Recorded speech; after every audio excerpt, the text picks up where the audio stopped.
Hi friends, welcome to சமைத்து சாப்பிடலாம் YouTube channel. இந்த பதிவில் நம்ம பார்க்க போகிறது கேரளா ஸ்டைல் மீன் பொழிச்சது எப்படி செய்யலாம் அப்படின்றத இன்றைக்கி பார்க்க போகிறோம். நம்ம சேனலை இப்போ தான் நீங்கள் ஃபஸ்ட் டைம் பார்க்குறீங்க அப்படின்னா நம்ம சேனலில் போட்டிருக்க ரெசிபிஸ்லாம் உங்களுக்கு பிடிச்சிருந்ததுனாக்கா மறக்காமல் சேனலை சப்ஸ்கிரைப் பண்ணி வச்சுக்கோங்க. வாங்க வீடியோக்குள்ளே போய்ட்டு இந்த ரெசிபி எப்படி செய்யலாம் அப்படின்றத பார்க்கலாம். ஒரு பெரிய சைஸ் பாறை மீன் எடுத்து நல்லா க்ளீன் பண்ணிவிட்டு வாஷ் பண்ணிவிட்டு இந்த வால் பகுதியை கட் பண்ணி எடுத்து வச்சுருக்கேன். அதுக்கு மேலே பார்த்தீங்கன்னா ஒரு பிஞ்ச் அளவுக்கு மஞ்சள் பொடி சேர்த்துக்கலாம். கூடவே ஒரு 1/4 டீஸ்பூன் அளவுக்கு தனி மிளகாய் தூள் சேர்த்துக்கலாம். மிளகாய் தூள் உங்கள் காரத்துக்கு ஏற்ப சேர்த்துக்கோங்க. அடுத்து தேவையான அளவுக்கு உப்பு சேர்த்துக்கலாம். கூடவே ஒரு 1/2 டீஸ்பூன் அளவுக்கு தனியாத்தூள் சேர்த்துக்கலாம். 1 டீஸ்பூன் அளவுக்கு எண்ணெய் சேர்த்துட்டு இது கூடவே ஒரு 1/2 டீஸ்பூன் அளவுக்கு இஞ்சி பூண்டு பேஸ்ட்டும் சேர்த்துட்டு எல்லாத்தையும் நல்லா மிக்ஸ் பண்ணிக்கலாம். மிக்ஸ் பண்ண இந்த மசாலாவை இந்த மீனுக்கு மேலே நம்ம அப்ளை பண்ண போகிறோம். இந்த மாதிரி அப்ளை பண்ண இந்த மீனை நம்ம மீன் வறுவல் எப்படி செய்வோமோ அதே மாதிரி தோசைக்கல்லில் கொஞ்சமாக எண்ணெய் சேர்த்துட்டு இந்த மீனை நம்ம ஸ்லோ ஃப்ளேமில் வச்சுட்டு 2 பக்கமும் திருப்பி போட்டு வேக வச்சு எடுக்க போகிறோம். ரொம்ப ஹை ஃப்ளேமில் வைக்காமல் கொஞ்சம் ஸ்லோ ஃப்ளேமில் வச்சுட்டு வேக வச்சு எடுத்தோம் அப்படின்னாக்கா மீன் உடையாமல் வரும். இந்த மாதிரி நம்ம 2 பக்கமும் திருப்பி வேக வச்சு எடுத்துக்க போகிறோம். 2 சைடும் இந்த மாதிரி திருப்பி போட்டு நம்ம வறுத்து எடுத்த அந்த மீனை நம்ம ஒரு பிளேட்டுக்கு மாற்றிட்டு அடுத்து நம்ம இப்போ ஸ்டவ் ஆன் பண்ணிக்கலாம். ஸ்டவ் மேலே ஒரு கடாய் வச்சுட்டு இந்த கடாயில் 1 டேபிள் ஸ்பூன் அளவுக்கு எண்ணெய் சேர்த்துக்கலாம். எண்ணெய் சேர்த்துட்டு பொடியாக நறுக்கின இஞ்சி பூண்டு சேர்த்துட்டு கூடவே பொடியாக நறுக்கின பச்சை மிளகாய் 1 சேர்த்துட்டு கொஞ்சமாக கருவேப்பிலை சேர்த்துக்கலாம். அடுத்து ஒரு பெரிய சைஸ் வெங்காயம் பொடியாக நறுக்கினது இதையும் நம்ம இதில் சேர்த்துட்டு இந்த வெங்காயம் கண்ணாடி பதம் வர வரைக்கும் நல்லா வதக்கி விட்டுக்கலாம். கூடவே 1/2 டீஸ்பூன் அளவுக்கு இஞ்சி பூண்டு பேஸ்ட்டும் சேர்த்துட்டு இந்த வெங்காயம் இஞ்சி பூண்டு பேஸ்ட் நல்லா வதங்கட்டும்.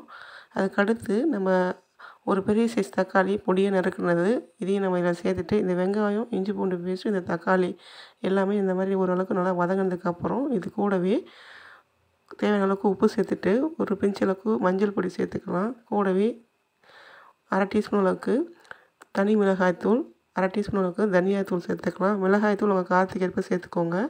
இப்போ இது மசாலா எல்லாமே ஓரளவுக்கு நல்லா வதங்கட்டும்.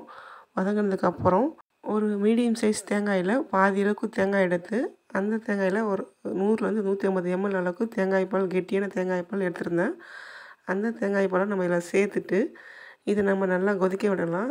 நம்ம சேர்த்துருக்க இந்த மசாலா இந்த தேங்காய் பால் இது எல்லாமே பார்த்திங்கன்னா நல்லா கொதித்து நமக்கு ஒரு கெட்டியான பதத்துக்கு வந்ததுக்கப்புறம் நம்ம இதை ஸ்டவ் ஆஃப் பண்ணிக்க போகிறோம். அது வரைக்கும் நம்ம இதை மூடி போட்டு இதை நல்லா கொதிக்க வச்சுட்டு இதை நம்ம ஓப்பன் பண்ணி பார்க்கலாம். ஒரு 5 நிமிஷத்துக்கு அப்புறம் பார்த்திங்கன்னா இந்த மாதிரி நல்லா கெட்டி பதத்துக்கு வந்திருக்கும். இப்போ நம்ம ஸ்டவ் ஆஃப் பண்ணிடலாம்.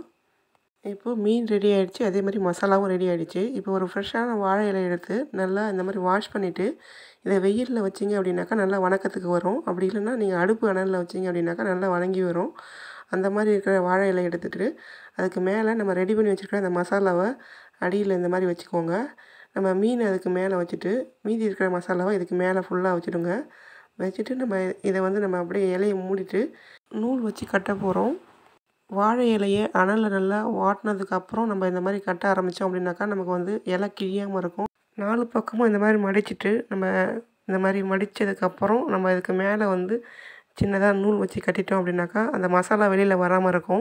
இந்த மாதிரி மீன் பொழிச்சதில் ஸ்பெஷல் டேஸ்ட் கொடுக்குறது பார்த்திங்கன்னா இந்த வாழை இலையுடைய ஃப்ளேவர் தான். நமக்கு அந்த மசாலாவில் இந்த வாழை இலையுடைய ஃப்ளேவர் இறங்கியிருக்கும். டேஸ்ட்டும் ரொம்பவே நல்லாயிருக்கும். இந்த மாதிரி நம்ம 2 சைடுமே நூல் வச்சு கட்டிட்டு அதுக்கப்புறம் நம்ம இதை இலை கொஞ்சம் கேர்ஃபுல்லாக பார்த்து கட்டுங்க. இந்த மாதிரி கட்டின இந்த மசாலா பொட்டலத்தை நம்ம அப்படியே ஒரு தோசைக்கல்லில் வச்சு ஒரு 10 நிமிஷத்துக்கு நம்ம ஸ்லோ ஃப்ளேமில் வச்சுட்டு நம்ம வேக வச்சு எடுக்க போகிறோம். வாழை இலைக்கு உள்ளே இருக்கிற அந்த மசாலா மீன் எல்லாமே நம்ம ஆல்ரெடி வேக வச்சு எடுத்துருக்குறோம்.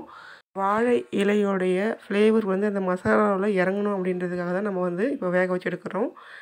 5 நிமிஷம் மூடி போட்டு ஒரு சைடு வேக வைக்கலாம். அந்த மாதிரி வெந்ததுக்கப்புறம் இன்னொரு மூடியை ஓப்பன் பண்ணிவிட்டு இன்னொரு சைடு திருப்பி போட்டு ஒரு 5 நிமிஷம் வேக வச்சுட்டு 10 நிமிஷம் நம்ம ஸ்லோ ஃப்ளேமில் அந்த மாதிரி வேக வச்சு எடுத்தோம் அப்படின்னாக்கா நமக்கு இந்த மாதிரி நல்லா வெந்திருக்கும். இப்போ நம்ம ஸ்டவ் ஆஃப் பண்ணிவிட்டு அந்த இலையை நம்ம ஒரு பிளேட்டுக்கு மாற்றிக்கலாம். இப்போ நல்லா ஆறுனதுக்கப்புறம் அந்த மேலே கட்டியிருக்கிற அந்த நூலை மட்டும் நம்ம கட் பண்ணி எடுத்துகிட்டு இப்போ நம்ம இலையை ஓப்பன் பண்ணி பார்க்கலாம். நல்லா கமகமன் வாசனையோட கேரளா ஸ்டைல் மீன் பொழிச்சது ரெடியாக இருக்குது. இந்த மாதிரி நீங்கள் வீட்டிலே செய்து சாப்பிட்டு பாருங்கள். டேஸ்ட் ரொம்பவே சூப்பராக இருக்கும்.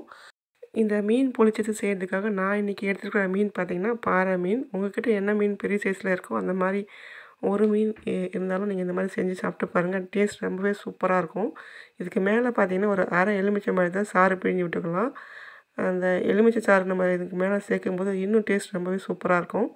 நல்லா சூடாக இருக்குது. டேஸ்ட் ரொம்பவே சூப்பராக இருந்துச்சு. நீங்கள் இதே மாதிரி மீன் கேரளா ஸ்டைல் மீன் பொரிச்சது உங்கள் வீட்டில் செய்து சாப்பிட்டு பாருங்கள். சாப்பிட்டு பார்த்துட்டு டேஸ்ட் எப்படி வந்திருக்குன்னு சொல்லிட்டு கமெண்ட்டில் கூட ஷேர் பண்ணிக்கோங்க.